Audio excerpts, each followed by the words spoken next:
Hoje eu resolvi gravar um vídeo um pouquinho diferente. Eu resolvi falar de um assunto que eu particularmente gosto muito, que é essa paixão que eu tenho pelos animais, né? Da onde que surgiu isso? Essa é uma pergunta que as pessoas frequentemente me fazem, né?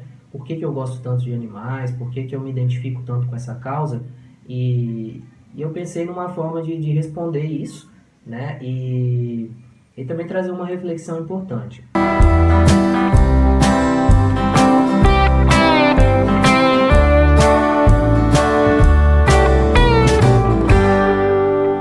Eu acho que para a gente começar a entender esse assunto, o que significa para mim os animais, acho que a gente tem que pensar no ser humano.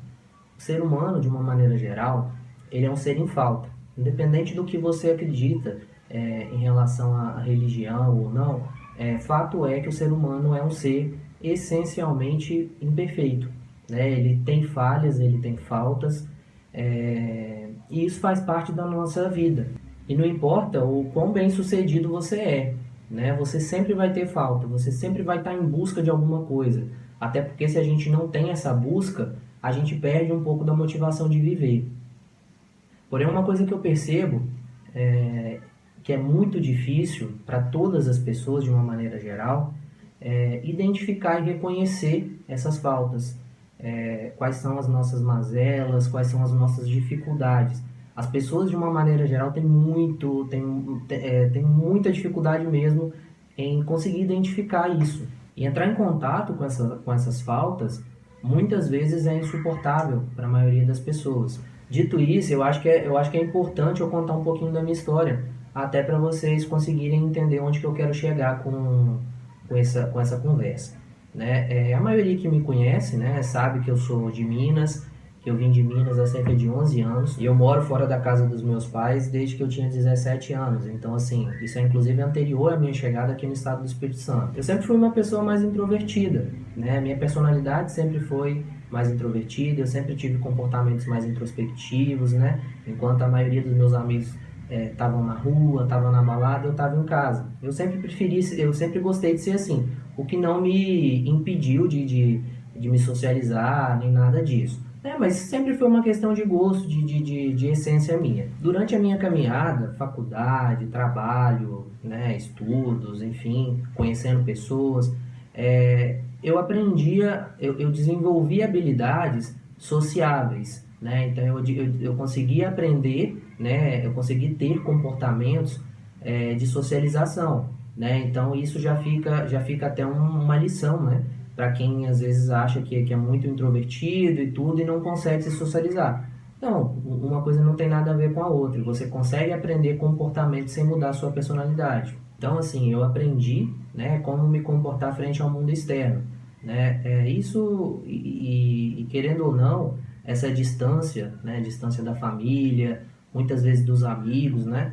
Isso nunca foi problema para mim, né? Mas diante de uma vida bem corrida que a gente tem, né? Quando você mora sozinho, quando você tem que batalhar pelas suas coisas, correr atrás, então assim, isso às vezes acaba tomando uma proporção um pouco maior do que a gente às vezes espera. Em um determinado momento da minha vida, eu acho que eu já contei isso também, né? Em alguns momentos que eu tive, eu desenvolvi a síndrome de burnout, né? Que é aquele esgotamento físico e mental.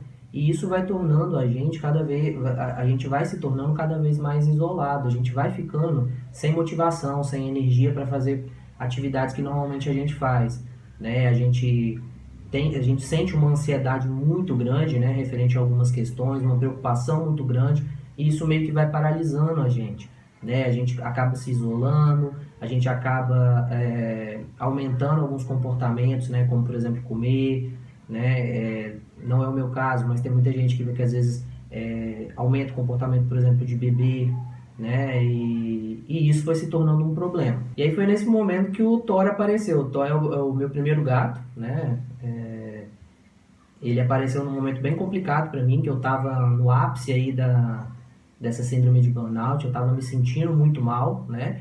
E, enfim, aí eu senti tudo aquilo que eu falo, né? Que eu já fiz alguns posts referentes a isso, sempre que eu tenho oportunidade de falar sobre esse assunto, eu falo de uma maneira mais técnica, mas eu senti todos aqueles benefícios que a companhia de um animal pode trazer para a vida da gente, né? Você pode sim ter o suporte emocional é, tendo a companhia de um animal, de um gato, de um cachorro, de um pássaro, né? Ou outros que seja. Mas assim, a gente consegue ter esse suporte emocional, a gente consegue ter companhia, consegue desenvolver o senso de responsabilidade, né? No caso dos cachorros, a gente consegue praticar atividades físicas em conjunto. Então, assim, eu me peguei num momento bem complicado que eu, querendo ou não, eu tinha eu não, na nossa vida adulta a gente não tem oportunidade, né, de estar com os amigos o tempo todo, né, até porque eu particularmente moro mais distante da maioria deles. Então, assim, querendo ou não, o Top foi a companhia que eu tive naquele momento, né, e eu fui melhorando, óbvio que não foi só isso, né, várias outras questões, eu fiz terapia também, né, entre outras coisas, né, mas assim, eu me sentia bem, né, me fazia rir, me fazia muita raiva, né? E querendo ou não, era uma interação saudável que eu tinha. Quando a gente às vezes se isola, a gente passa a não ter interações. Então, assim, era uma interação que eu estava tendo, que estava me fazendo muito bem e que me fez muito bem, né?